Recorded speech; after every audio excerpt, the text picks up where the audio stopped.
इसलिए ममता जी को पता लगा लेना चाहिए कि चाय पे कल राहुल गांधी तो नहीं रहेंगे कहीं। संजय शर्मा जी टीएमसी के प्रवक्ता वही हमारे साथ जुड़े हुए हैं। संजय शर्मा जी, मुलाकात के बाद दीदी ने खोलकर तो तमाम बातें नहीं कही जिसका इंतजार किया जा रहा था कि पीएम से पहली मुलाकात में वो और क्या क्या बातें करती हैं। कोरोना के इर्द गिर्द ही अपनी बातें रखी, लेकिन संबित पात्रा ने जो कहा है उस पर जवाब दीजिए आप।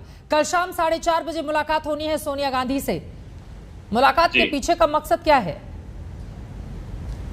ये एक सौजन्य साक्षात्कार है और जैसा कि आज दीदी ने खुद ही ये बात कही है कि राज्य के विधानसभाओं में भारी बहुमत से जीत के बाद पहली बार ये उनकी पहली दिल्ली यात्रा है, तो स्वाभाविक तौर से संघीय ढांचे की जो हमारी परंपराएं हैं उसको मजबूत करते हुए देश के प्रधानमंत्री से उन्हें मिलना था और देश के प्रधानमंत्री से बंगाल की बातें रखनी थी।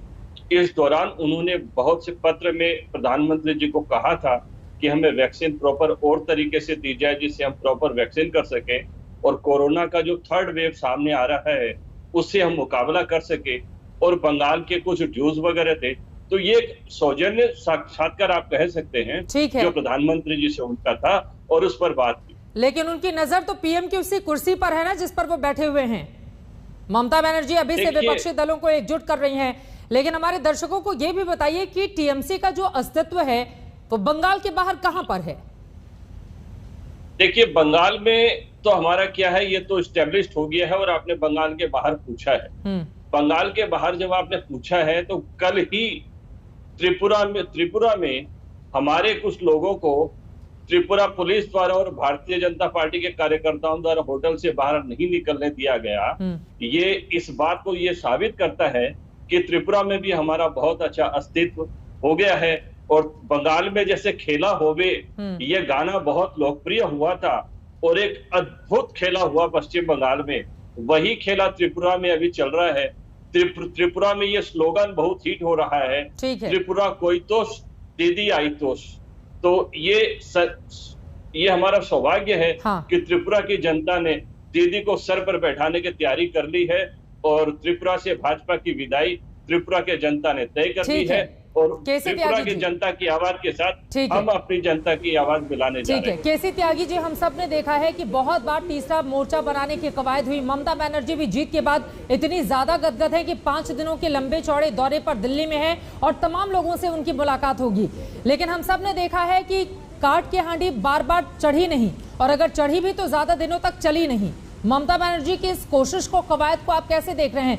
जोश से भरी हुई हैं दीदी और उनको लग रहा है कि अब तो मेरी मंजिल पीएम कुर्सी की बहुत ज्यादा दूर नहीं है। कैसे देख रहे हैं आप त्यागी साहब? ये आपने ठीक विश्लेषण किया है चित्रा जी। कभी टीएमसी भी, एनसीपी भी, जेडीयू भी और शिवसेना भी अटल बिहारी वाजपेयी जी के नेतृत्व में लगभग सभी लोग साथ हुआ करते थे। एनसीपी सरकार में नहीं थी, लेकिन अटल जी के सौजन्य से वो नेशनल डिसास्टर मैनेजमेंट के चेयरमैन थे। दोनों के इतने बढ़िया रिश्ते थे कि मुझे मुंबई में शरद पवार जी का 60वां जन्मदिन याद आ रहा है। बीजेपी के मना करने के बावजूद भी अटल जी मुंबई गए थे, ये उन्होंने सार्वजनिक तौर पे कहा। और जो प्रशंसा उन्होंने शरद पवार जी की थी वो आज भी मुंबई में चर्चा का विषय है। परिस्थितियाँ बदली हैं, आज जीत करके आई है ममता जी। और जब जब भी कोई रीजनल लीडर, जो सब नेशनलिज्म है, जो उपराष्ट्रवाद है, उसका जब भी कोई नेता जीत करके आता है उसका ऐसी स्वागत होता है। और ममता जी बहुत चमत्कारिक नेता हैं। हमने उनका जो कांग्रेस के अंदर यूथ कांग्रेस के नेता के रूप में भी उनका उठान देखा है। किस तरह से उन्होंने कांग्रेस को कमजोर किया वो भी हमने अपनी आंखों में देखा है। किस तरह से वो एनडीए की बहुत उन्होंने एनडीए में रह करके जिस तरह से अटल जी के नेतृत्व में काम किया वो भी याद है। लेकिन एक चीज़ लेफ्ट वालों को और मेरे कांग्रेस के मित्रों को नहीं भूलना चाहिए कि इन दोनों पार्टियों को